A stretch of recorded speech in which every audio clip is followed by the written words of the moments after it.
Bien, buenas tardes a todos. Mi nombre es Luis Avilés, para los que no me conocen. Les doy la bienvenida al seminario número 32 de esta serie de seminarios del Laboratorio de Resonancias Magnéticas.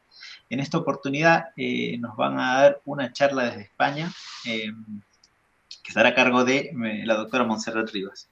Entonces ahora voy a dar pase a Elin Winkler, que es la jefa del Laboratorio de Resonancias Magnéticas, para la presentación correspondiente. Agradecería apagar a todas las cámaras, los micrófonos para disfrutar de esta charla. Así que muchas gracias. Bueno, gracias Luis. Para mí es una enorme alegría presentar a Montserrat Rivas. Montserrat es muy conocida en el área de nanopartículas magnéticas y sobre todo en las aplicaciones. Actualmente trabaja en el Departamento de Física de la Universidad de Oviedo, es doctora en física. Durante sus estudios realizó investigaciones en el Laboratorio de Magnetismo y Óptica de Bellevue, perdón por la pronunciación, y en el Laboratorio Louis Nil de Grenoble. Actualmente investiga en materiales magnéticos con especial énfasis en bioaplicaciones de nanopartículas magnéticas y biodetección. Lidera el grupo multidisciplinar especializado en biodetección magnética en point of care, en las aplicaciones en el lugar a demanda. Montserrat es actualmente editora principal del Open Access de la IEEE Magnetic Society y es la editora principal de su sección especial de la revista IEEE Access. En el 2020 fue nombrada presidenta del Club Español de Magnetismo. Así que bueno, una alegría tenerte, Montserrat, y te escuchamos. Muchísimas gracias, Elin, por tu amable presentación. Voy a iniciarme compartiendo la pantalla para que puedan todos ver mi presentación. A ver, pantalla así. Bien, yo creo que en este momento se estará mostrando poco a poco mi pantalla. Sí. Magnífico. Muy bien. Bueno, pues os saludo a todos. Voy a tomarme la libertad de trataros de usted, aunque no os conozco a todos, pero sí que he identificado a algunos amigos en el público, empezando por Elin. Quiero agradecer muchísimo a Luis su invitación y a todos por vuestra presencia. Y veréis, hoy voy a hablaros de una investigación en magnetismo que es muy cercana a la aplicación real y espero que os interese mucho. He visto la lista de disertantes que me han precedido en estas charlas, las 31 anteriores, y me he puesto un poco colorada porque es realmente un honor para mí sucederles y verdaderamente la intención que tengo hoy es analizar una idea de aplicación de todo este tipo de investigación que otros han mostrado, la que vosotros hacéis en el campo de las nanopartículas magnéticas y de los sensores magnéticos para resolver un problema que es verdaderamente acuciante. Yo estoy segura de que estaréis de acuerdo conmigo en lo importante que han sido los test de diagnóstico rápido para abordar la crisis de COVID-19, la crisis de COVID que aún estamos viviendo. Por lo tanto, estos test de diagnóstico rápido todavía son fundamentales y seguirán siéndolo. Y naturalmente queremos hacerlos mejores, más sensibles, más específicos, más baratos y aplicables a un catálogo más amplio de problemas. Entonces, nuestro objetivo en esta línea de investigación es descubrir cómo puede ayudar el magnetismo a hacer mejores test de diagnóstico rápido. Hoy estoy hablando en nombre de mi grupo, que se llama el Grupo Magnes, Magnetismo para Energía y Salud, de la Universidad de Oviedo, en España. Y precisamente estamos enfocados al estudio de materiales magnéticos para aplicaciones en energía como materiales magnetocalóricos y en salud como materiales para biodetección o hipertermia. Entonces, el nuestro es un equipo multidisciplinar que tenemos físicos y químicos trabajando en materiales magnéticos y también pues ingenieros o químicos analíticos y trabajamos muy cerca de los biólogos y de los médicos.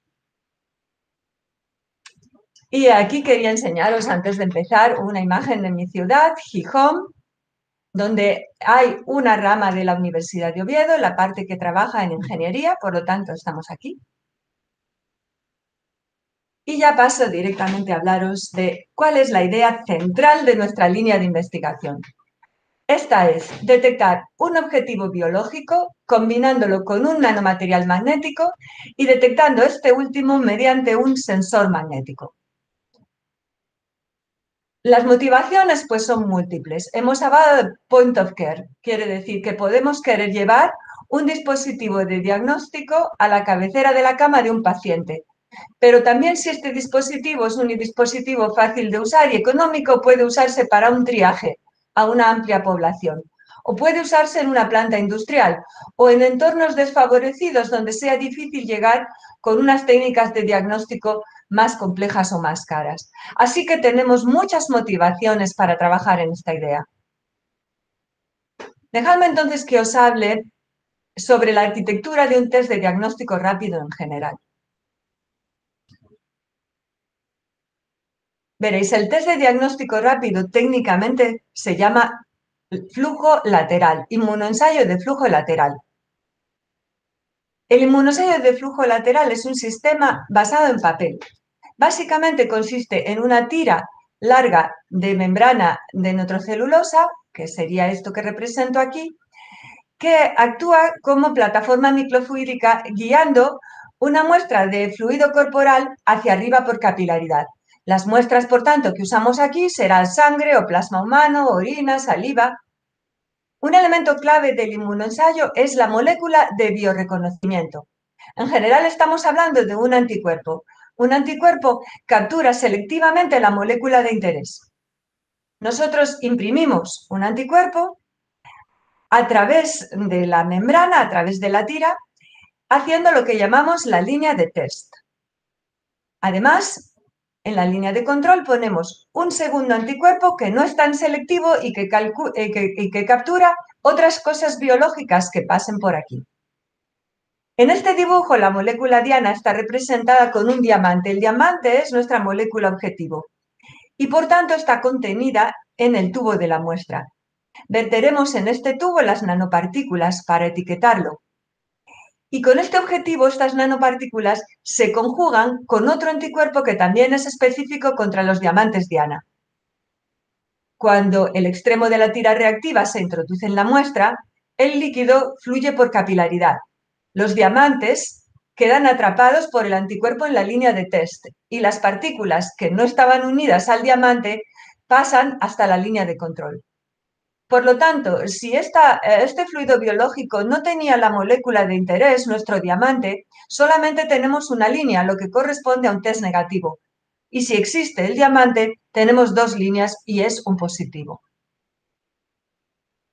Uno de los números clave en los que debemos enfocarnos en este tipo de técnica es el límite de detección, que representa la menor cantidad de biomolécula objetivo que podemos detectar de manera fiable. El límite de detección en bioanálisis se define como la relación entre la desviación estándar de 10 mediciones de la muestra en blanco y la pendiente de la línea de calibración, por lo tanto, la sensibilidad. Y precisamente el objetivo de cualquier método de sensorización es reducir el límite de detección lo más posible. Veréis, en las lateral flow comerciales, en los test de diagnóstico rápidos comerciales, veréis las líneas en color rojo, porque estas pruebas normalmente utilizan nanopartículas de oro como etiquetas. Nanopartículas de oro u otras partículas o enzimas que dan color, por eso las líneas suelen ser rojas o a veces azules. Y pueden verse a simple vista si tenemos bastante cantidad de analito, o pueden analizarse semi-cuantitativamente. Pero nosotros proponemos sustituir las partículas plasmónicas por partículas magnéticas. ¿Y por qué esto? Bueno, en primer lugar, las partículas magnéticas pueden utilizarse para separación magnética. Una vez que hemos unido selectivamente las partículas magnéticas a la molécula de interés, podemos aplicar un gradiente magnético, arrastrarlas, separarlas, retirar el sobrenadante y la molécula que nos interesa ha quedado mucho más concentrada en la muestra y, por tanto, mucho más fácil de ver. De modo que cualquier técnica de detección puede beneficiarse de esto. Pero nuestra idea es que las partículas magnéticas, además de hacer esto, actúen como reporteros de detección.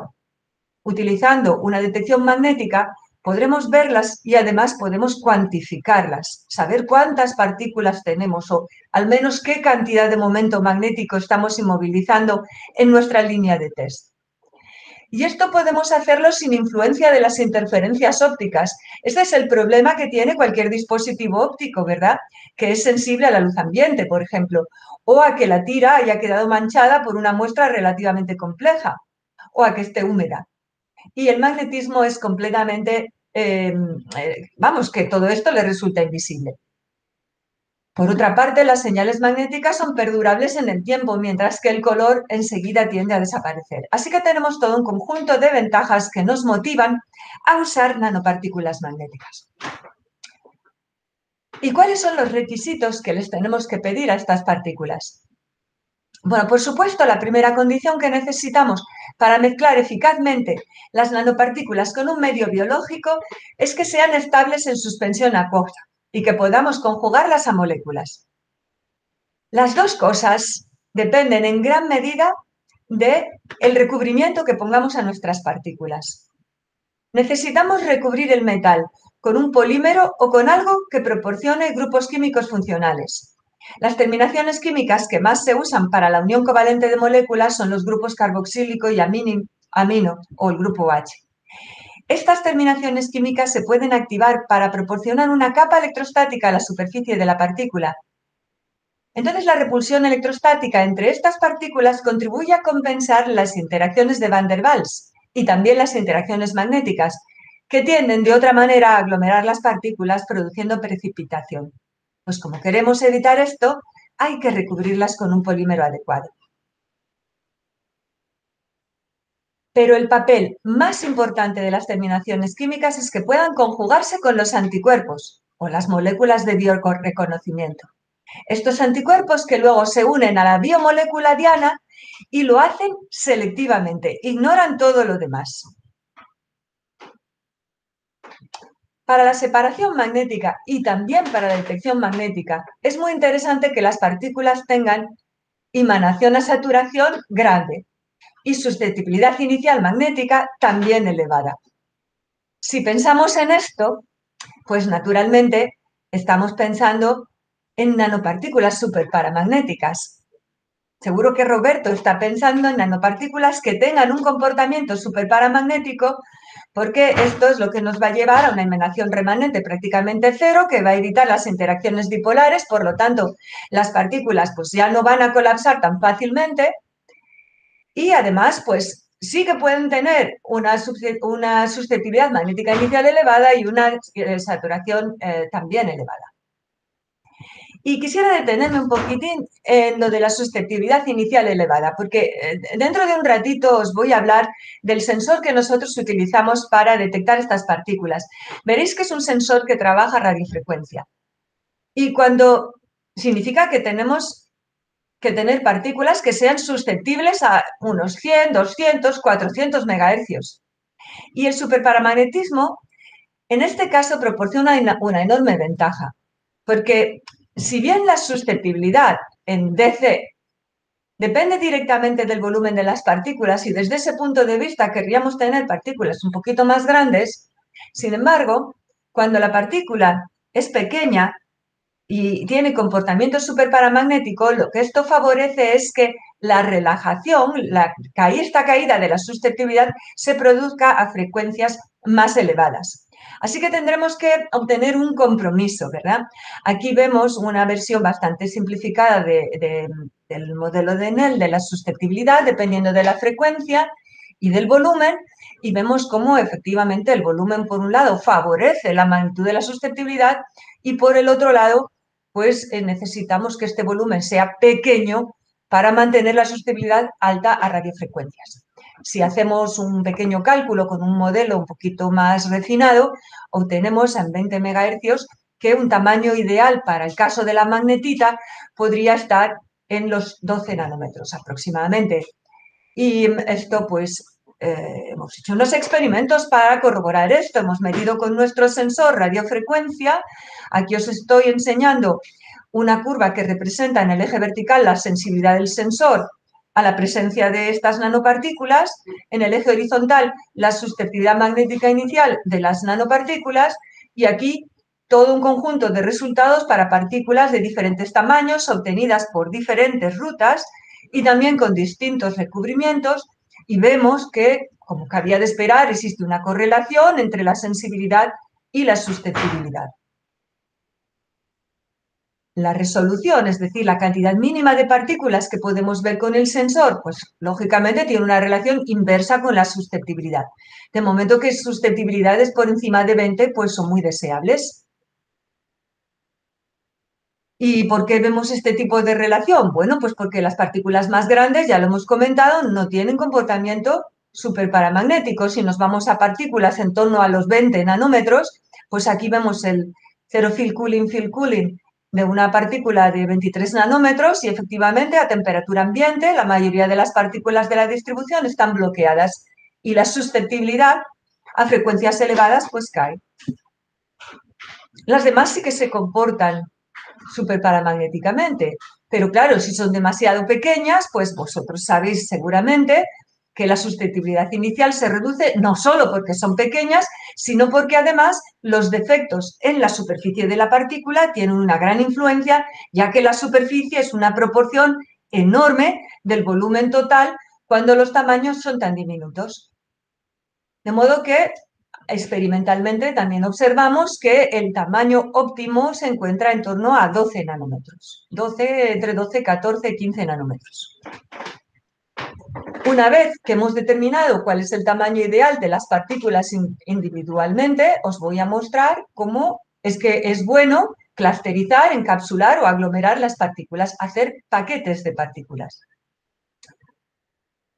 Veréis aquí, estamos utilizando inicialmente estas partículas tan bonitas que sintetizamos por coprecipitación y que están rodeadas de ácido poliacrílico.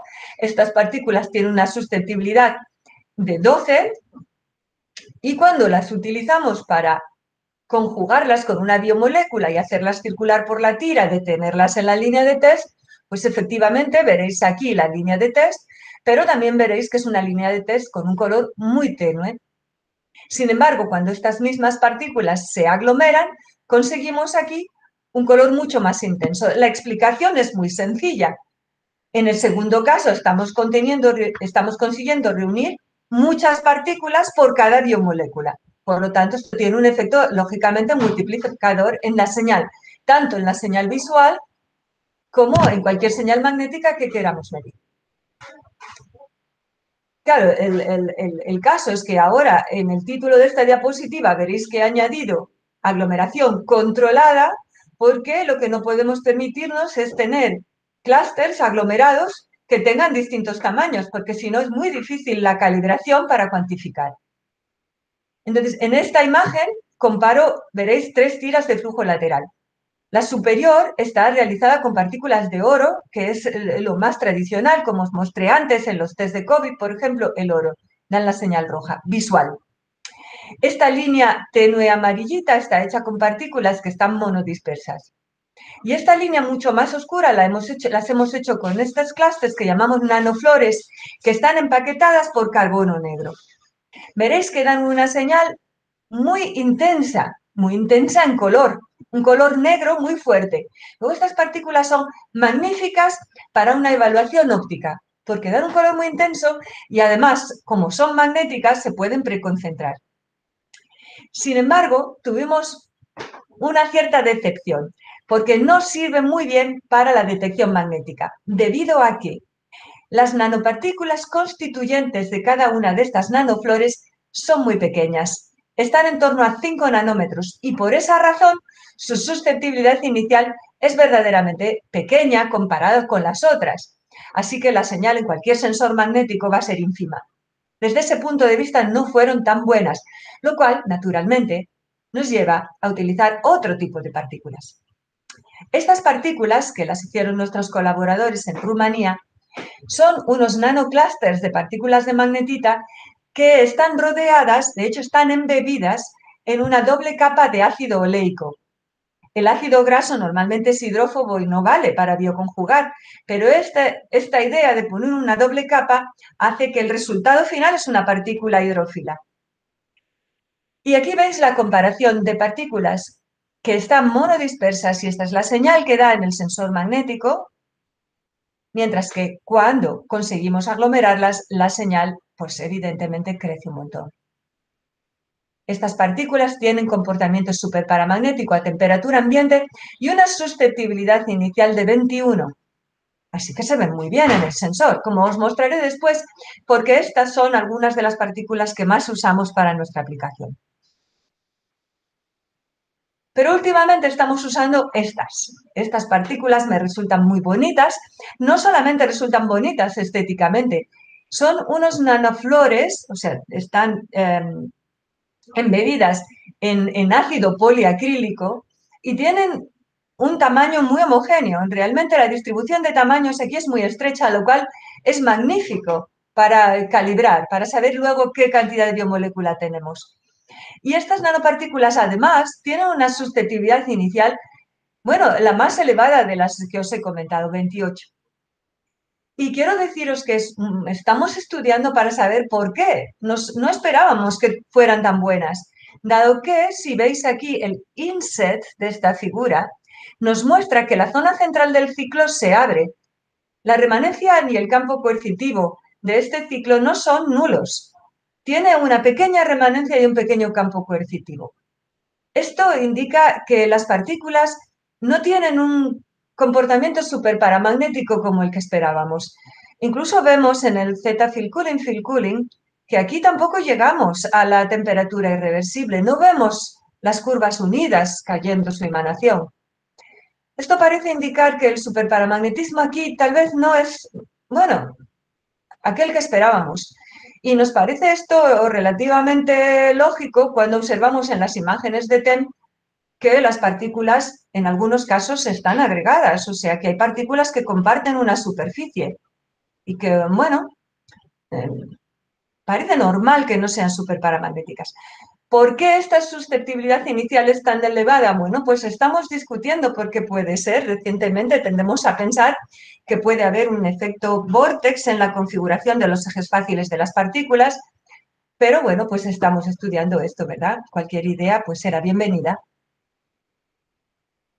Ahora que os he hablado de las nanopartículas que usamos y cómo son en general, vamos a hablar un poquito cómo podemos detectarlas.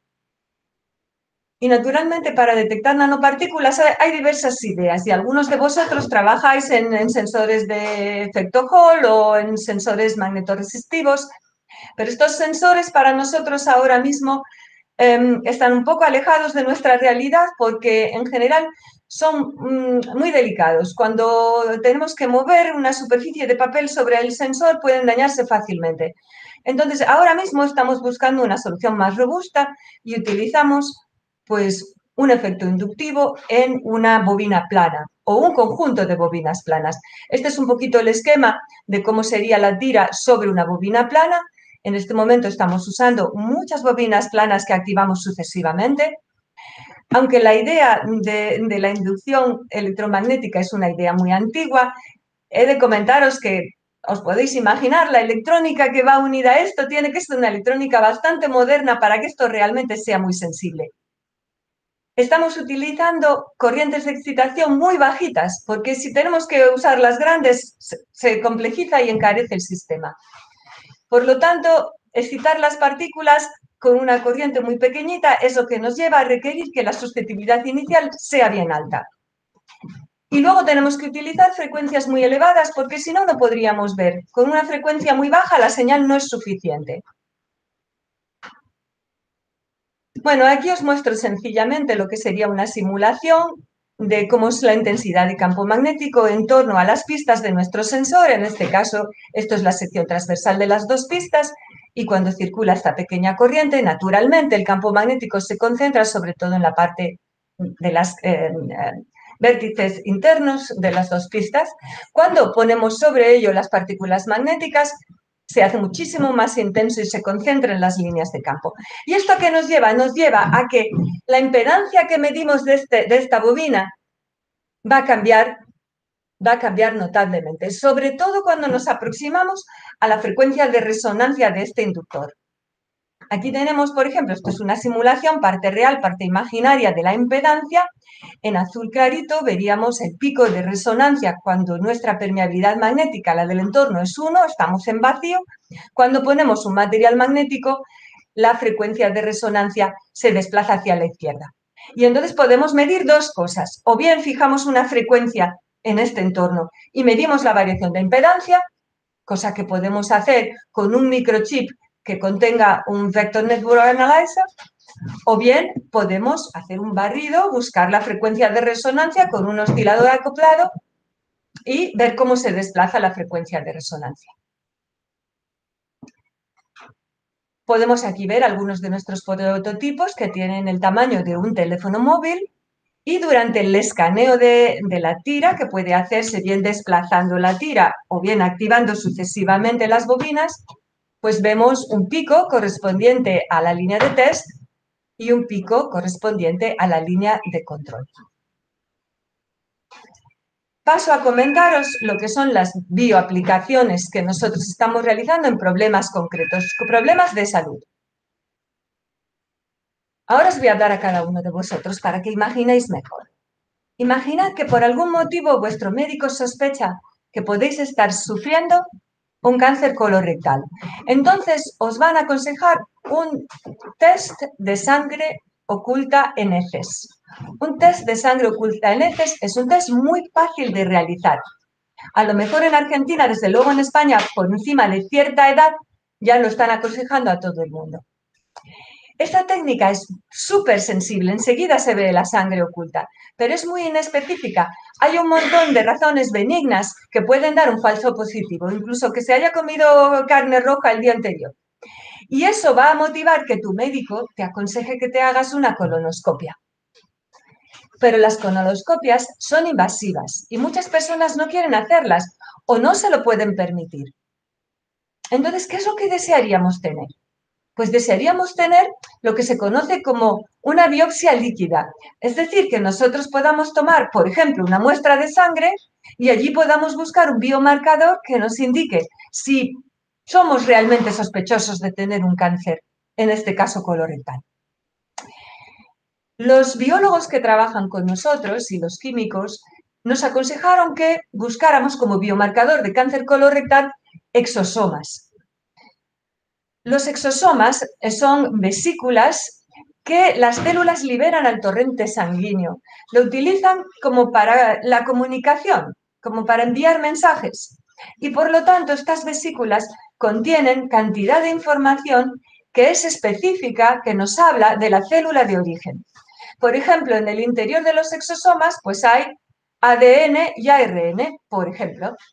Y en la superficie del exosoma encontramos proteínas, por ejemplo, aquí representado en color verde, CD81, CD9, CD63, son proteínas que están presentes en la mayoría de los exosomas, no importa cuál sea el origen. Pero hay algunas proteínas, como esta que pinto aquí en rojo, CD147, que pueden ser específicas. Esta proteína es altamente sospechosa de ser específica de cáncer colorectal y, por lo tanto, fue el objetivo de este trabajo. De modo que lo que hicimos fue utilizar CD9 para capturar los exosomas en nuestra tira y los marcamos con CD63 unido a nuestras partículas para ver la cantidad de exosomas totales y después los marcamos con CD147 para identificar los exosomas que procedían de un tumor de cáncer colorectal. Estas son las tiras que se realizaron, algunas de las tiras que utilizamos en este procedimiento. Esta de aquí de la izquierda es un blanco, quiere decir que no tiene ni siquiera fluido. Esta de aquí sería una muestra negativo que no tiene exosomas, el plasma sin exosomas, y a partir de ahí una cantidad en aumento de exosomas que va viéndose como una línea más intensa. Estas son las curvas de calibración. En el eje de la abscisa estáis viendo la cantidad de exosomas y en el eje vertical pues estáis viendo la señal medida con un sensor magnético en color negro y con un sensor comercial de sobremesa óptico en color. Estos sensores son sensores basados en la medida de la reflectancia. La luz incide sobre la tira y se mide cómo es la luz reflejada. Lo primero que nos llama la atención es que nuestro sensor experimental, el sensor magnético, tiene un rango lineal pues muchísimo mayor que el sensor óptico. ¿Veis? De hecho, todo el rango que hemos medido, que es el rango de interés clínico de los exosomas, es lineal para el sensor magnético y solo una porción del rango es lineal para el sensor óptico. ¿Por qué motivo es esto? Bueno, veréis, el sensor óptico solamente puede ver las partículas que están en la superficie de la tira, mientras que el sensor magnético puede detectar toda la superficie en el grosor del papel. Naturalmente, cuando nosotros tenemos fijado ahí unos anticuerpos, estos son un número de puestos finitos, y cuando se ocupan, la señal se satura, y en la superficie se va a saturar antes que el volumen. Por lo tanto, la medida óptica satura antes y la curva empieza, pues eso, a curvarse. Otros parámetros son mejores en el sensor óptico. Por ejemplo, el coeficiente de correlación, mucho mejor para el sensor óptico, o el límite de detección, que era aquella figura tan importante. El límite de detección magnético es 1/3 del límite de detección del sensor comercial optimizado de reflectancia. Estos experimentos se realizaron en plasma de pacientes del hospital. Nuestros colaboradores del hospital y del Departamento de Química Analítica toman este plasma y lo purifican mediante ultracentrifugación, ultrafiltrado, bueno, toda una serie de procedimientos. Después de hacer todo este procedimiento, las tiras funcionan tanto si utilizamos partículas de oro, vemos la línea de test y la línea de control, como si usamos nuestras partículas magnéticas recubiertas con oleico. Pero también probaron hacerlo directamente en el plasma humano. El plasma a partir de la sangre es muy fácil de obtener. El problema es purificarlo, pero el plasma es muy fácil. Con oro en plasma no funcionan. Pero cuando usamos partículas recubiertas de ácido oleico, se ve la línea de test y se ve la línea de control.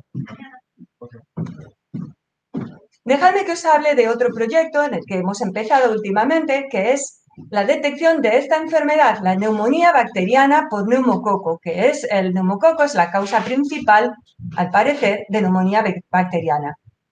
Es muy importante detectar cuál es la causa de neumonía. Por ejemplo, ahora mismo estamos viviendo el COVID, que va asociado a una neumonía, pero muchas veces hay coinfección con neumonía neumocócica. Si no se detecta la segunda, el paciente podría morir por la segunda. Así que es importante identificar el neumococo. Además, para acabar de motivarme, resulta que he descubierto que la neumonía neumocócica es la principal causa por infección de muerte infantil, por debajo de los 5 años. Así que no queremos más, vamos, a esto hay que intentar contribuir. ¿Cómo? Pues nos gustaría detectar algo en orina. Nuestras colaboradoras nos dicen, la neumolisina es una proteína que es un biomarcador claro de la neumonía neumocócica y aparece en orina. Pues desarrollemos un test magnético de diagnóstico rápido. En este caso, ellas han construido sus propios anticuerpos antineumolizina y hacemos el test. Y además estamos utilizando la ventaja de la que os hablé antes, la preconcentración magnética. Concentramos las partículas, retiramos el sobrenadante con una jeringuilla y hacemos el test. ¿Veis? Lo que os muestro aquí realmente, esto no es la medida con un instrumento comercial de reflectancia, ni es la medida con nuestro sensor magnético, es la medida con un móvil. Aquí se ha hecho la foto con un móvil y se ha hecho un análisis de la imagen. Porque la idea es hacer algo verdaderamente que se pueda usar en cualquier sitio, pero con la ventaja de la preconcentración magnética. Si el límite de detección sin la preconcentración magnética estaba en 10 nanogramos por mililitro, aquí conseguimos reducirlo por debajo de 0,6, gracias a la preconcentración magnética. Luego, este trabajo pues resulta muy prometedor, nos motiva muchísimo y cuando os cuente el año que viene esperemos que hayamos conseguido todavía algo muchísimo mejor. Pero antes de acabar quiero hablaros de una aplicación que me gusta un montón. Porque no sé si os gusta el vino, yo creo que en Argentina os gusta el vino tanto como en España, que es un alimento básico de nuestra cesta. Pero el vino, como muchos alimentos que fermentan, puede contener histamina. La histamina es una molécula que aparece a veces en la fermentación de los alimentos y de las bebidas y en cantidades altas puede ser letal, como sucede cuando el pescado se descompone. Pero incluso en cantidades bajas, las personas que somos intolerantes nos produce síntomas como el dolor de cabeza. Poco que tomas una copa me duele la cabeza. Entonces, deseamos desarrollar un test de diagnóstico rápido para detectar la histamina de una forma sencilla, poder usarlo en la bodega o el usuario, y esto es lo que hicimos. Estas son algunas de las líneas de calibración, la línea de test, y aquí os muestro también la línea realizada con oro. Veréis, el oro no es tan práctico en este caso porque tiene el mismo color que el vino tinto y puede dar problemas en la medida óptica.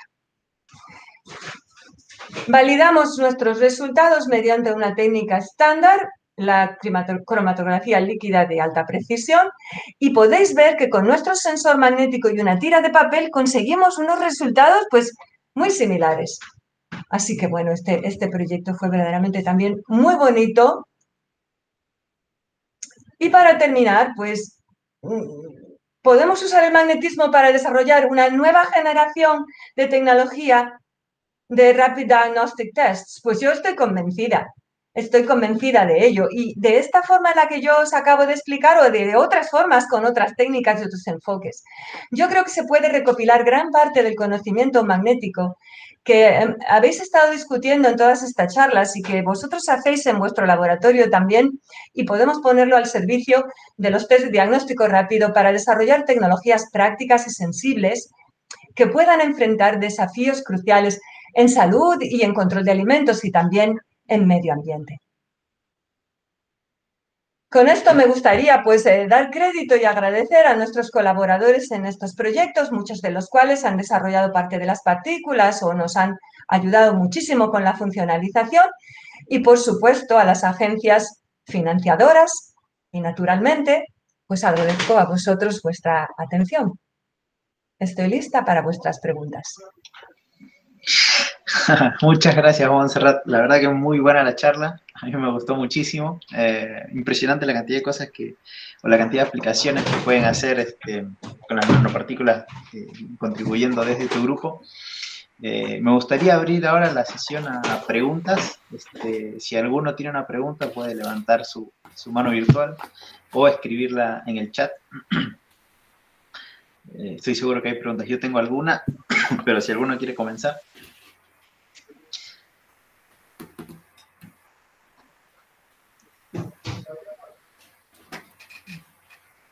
Bueno, comienzo yo.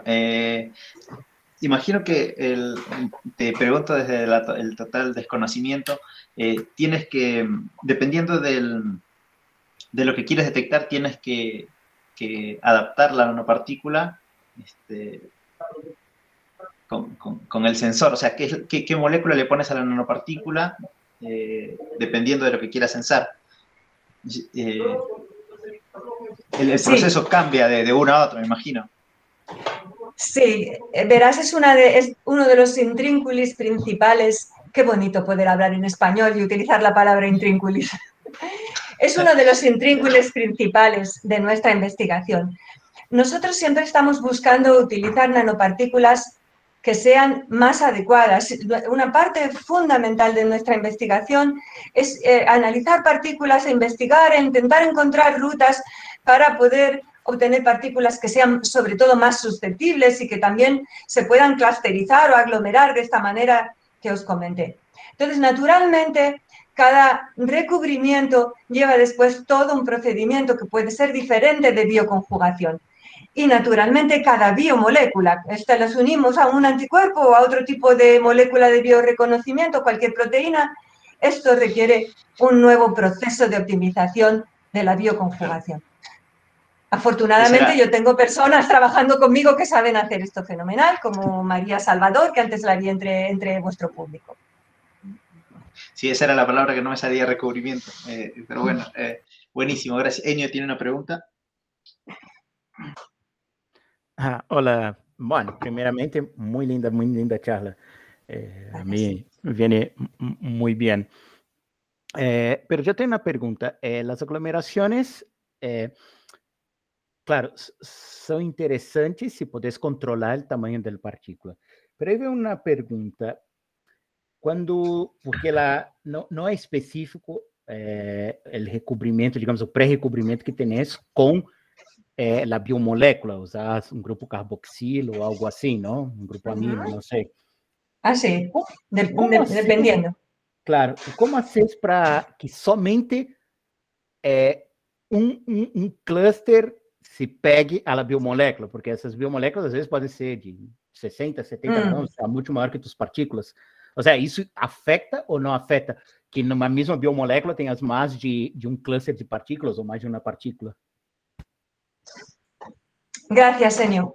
Bueno, espero contestarte bien porque no es mi especialidad esta parte de la investigación, pero sí se hace en mi laboratorio. Entonces, la cuestión es que cuando tú tienes la partícula con este recubrimiento, los grupos funcionales han de activarse. Para eso normalmente se utiliza una reacción con un crosslinker EDC-NHS que hace que el grupo funcional se active.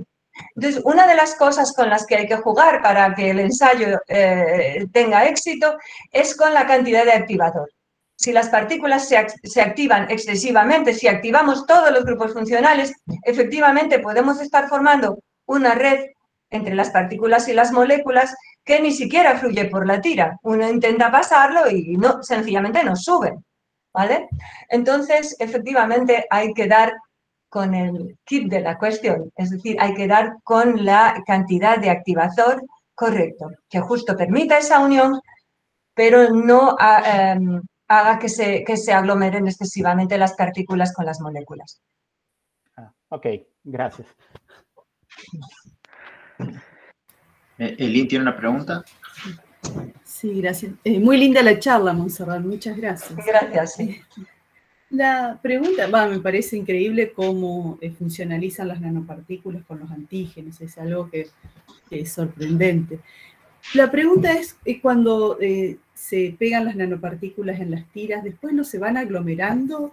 ¿No pueden medir un exceso? Porque decían que por ahí podían cuantificar un exceso de las moléculas que quieren detectar, y si esa aglomeración después te interfiere con la segunda tira de control. Y también, bueno, el rol de esta tira de control, cómo se ve afectada justamente por cómo fluye el fluido en la tira de papel, y qué pasa si no lo pueden activar esa segunda tira.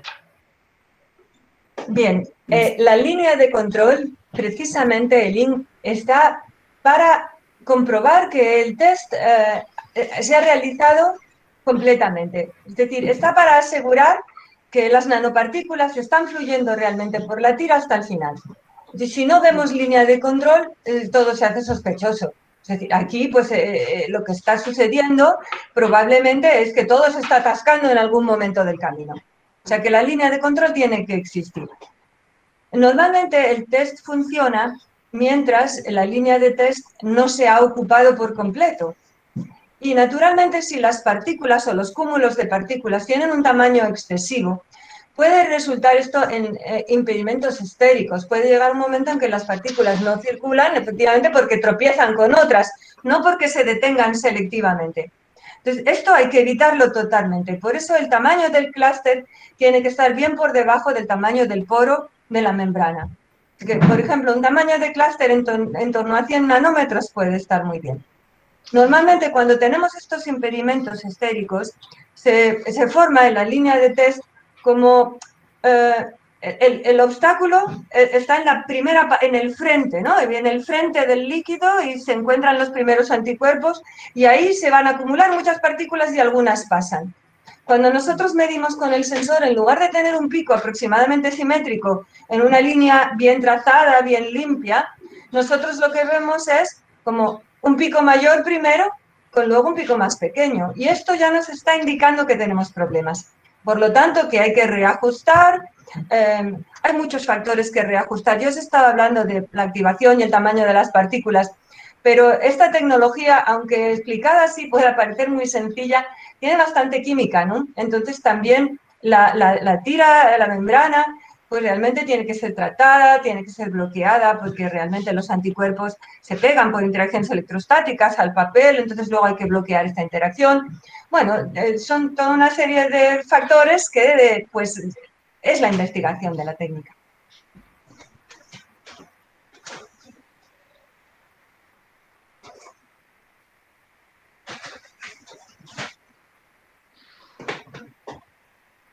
Bien. Sí, ¿alguna otra pregunta?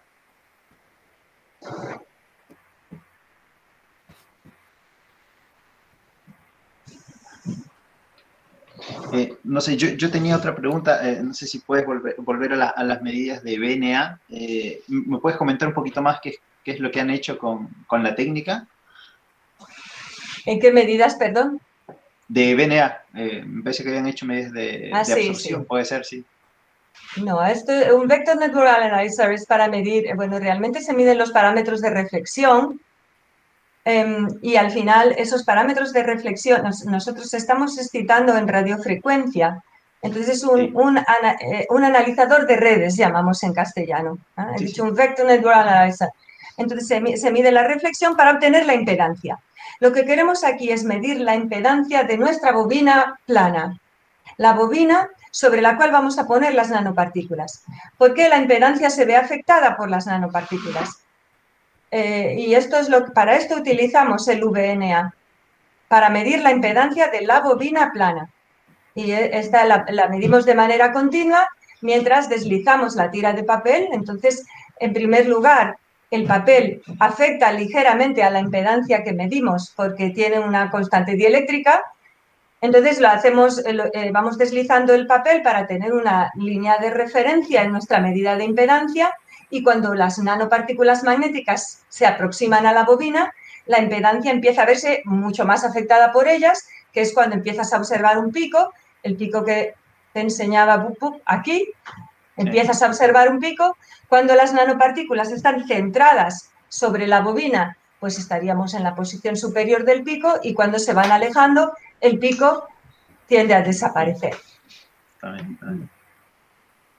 Hay varias técnicas que nos permiten medir esto. Una de ellas es el VNA, es una posibilidad, pero otra posibilidad que nos gusta más porque permite disminuir los costes del dispositivo final y disminuir también el tamaño, es utilizar un oscilador acoplado tipo Colpitts con una electrónica que no te puedo explicar ahora mismo porque no es mi especialidad, pero en ese caso se trata de medir la frecuencia de resonancia.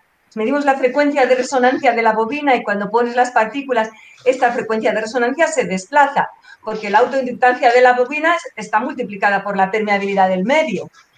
Entonces, el desplazamiento de la frecuencia de resonancia es más fácil de medir que la propia variación de la impedancia, más económico, más desde ese punto de vista. Puede llegar a dar lugar a un dispositivo más práctico. No es que sea más fácil en este momento, pero dará lugar a un dispositivo más pequeño y más barato. Por eso usamos las dos técnicas. Está bien, está bueno. Pero estamos abiertos a otras ideas. Yo antes comenté, por ejemplo, el efecto Hall o la magnetoresistencia gigante. Son otro tipo de técnicas que evidentemente permiten para medir de una forma súper sensible, mucho más sensible que esta, las nanopartículas, pero tienen un precio, claro, el precio de que son más caros y más delicados de usar. Sin embargo, yo creo que para algunas aplicaciones podría ser interesante movernos ahí, porque ahora me estoy dirigiendo hacia unas aplicaciones donde queremos un dispositivo muy económico y llevarlo a cualquier pueblo. Pero a veces pues podemos querer tener un dispositivo para tenerlo en un centro de salud, atención primaria, donde puedas hacer un triaje, a ver quién puede tener cáncer colorectal, pues a lo mejor podemos permitirnos un dispositivo mucho más sensible, aunque sea un poquito pues más sofisticado. Claro. Claro, está bien. Alejandro tenía una pregunta, me parece. Sí, era simplemente esto, si habían intentado medir o aplicar los sensores magnetoresistivos o un sensor Hall, por ejemplo. Pues el sensor magnetoresistivo, a ver, yo personalmente envié mis tiras a alguien para que lo midiera y no lo consiguió, pero eso no es mucho decir. He visto un único artículo verdaderamente fiable que es de unos colegas. Yo creo que José María de Teresa estuvo aquí dando una charla en el laboratorio, en vuestro laboratorio. Lo he visto en la lista de ponentes. Y José María de Teresa sí que hizo un artículo sobre cómo medir tiras de flujo lateral con un sensor magnetoresistivo. En ese trabajo lo que se pone de manifiesto es que el posicionamiento de la muestra es muy complejo, porque tienes que acercar muchísimo la muestra al sensor. Y para hacerlo ellos hicieron una rueda metálica donde pegaban la tira y rodando y acercando con todo un dispositivo mecánico conseguían medir muy bien. Pero claro, esto no va a ser nunca un dispositivo portátil y sencillo de los que estamos mencionando.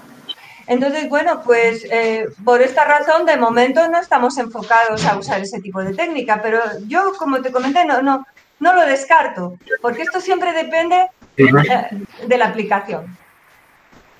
Ok. Gracias. No, por curiosidad, ¿cuán lejos o cerca están de llevar esto a una clínica o de empezar a comercializarlo, utilizarlo? Pues, mira, el llevar cualquier cosa, clínica, cualquier cosa de salud al mercado, esto lleva muchísimo tiempo. Iba a decir toda una vida y esto es exagerar, pero lleva mucho tiempo, mucho tiempo. Y nosotros estamos lejos de hacerlo. Hemos estado cuando más cerca en nuestro proyecto del cáncer colorectal, donde tuvimos una colaboración muy interesante con químicos analíticos y médicos del hospital y, como os conté, pues trabajamos con muestras clínicas. Donde podemos estar más cerca seguramente es cuando estamos trabajando en alimentos. Ahí podemos estar mucho más cerca porque no tenemos que hacer pruebas con humanos que puedan afectar a su salud. Entonces, realmente en ese tipo de proyectos como que estamos un poquito más animados. Estamos trabajando ahora mismo con una empresa para detectar una toxina en pescado porque ellos identifican una toxina que en un momento dado puede convertirse en una pandemia. Y ahí sí que tengo bastante ilusión. Nosotros estamos queriendo hacer un dispositivo práctico, de verdad útil. Entonces, esperamos conseguirlo. Pero no te puedo cuantificar cuánto tiempo, pues no lo sé. Cuando esté más cerca te lo comento. Bueno, Montserrat, no sé, ¿hay alguna otra pregunta? Muy buena la charla, dice Mara, excelente. Estuvo muy didáctica, en serio. A mí me gustó. Bueno, sí, gracias. Yo soy profesora, quería os transmitiros un poco la idea, porque además siempre os puede inspirar para, a lo mejor, pues, querer colaborar con nosotros. Es que nos encantaría trabajar más con vosotros. Y para eso me gusta un poco explicaros realmente para qué sirve la técnica y cómo se hace, aunque no os haya hablado a lo mejor tanto de los pequeñitos detalles del día a día de la investigación. Espero que os sea útil. Sí, uno de los objetivos de abrir las charlas del laboratorio era para empezar a buscar más colaboración. Yo sé que alguna colaboración va a salir de los problemas que has mencionado en tus trabajos. Yo quería agradecerte, Montserrat, por dar un seminario en nuestro grupo, por compartir tu trabajo, y eres bienvenida a compartirlo cuando quieras. No sé si el Lin tiene algunas palabras para cerrar este seminario. Estás muteada, Lin. No, agradecerles a todos que hayan venido y bueno, muy especialmente a Montserrat, siempre es una alegría volver a verlo. Bueno. Gracias, igualmente. Ahí doy por cerrada este seminario número 32. Ahí Claudia Rodríguez está preguntando dónde puede ver la charla completa. Yo voy a compartirlo en YouTube del laboratorio y ahí va a estar disponible. Muchas gracias. Hasta luego. Hasta la próxima seminario. Nos vemos. Gracias, amigos. Hasta luego. Chao, Montserrat. Chao. Hasta luego.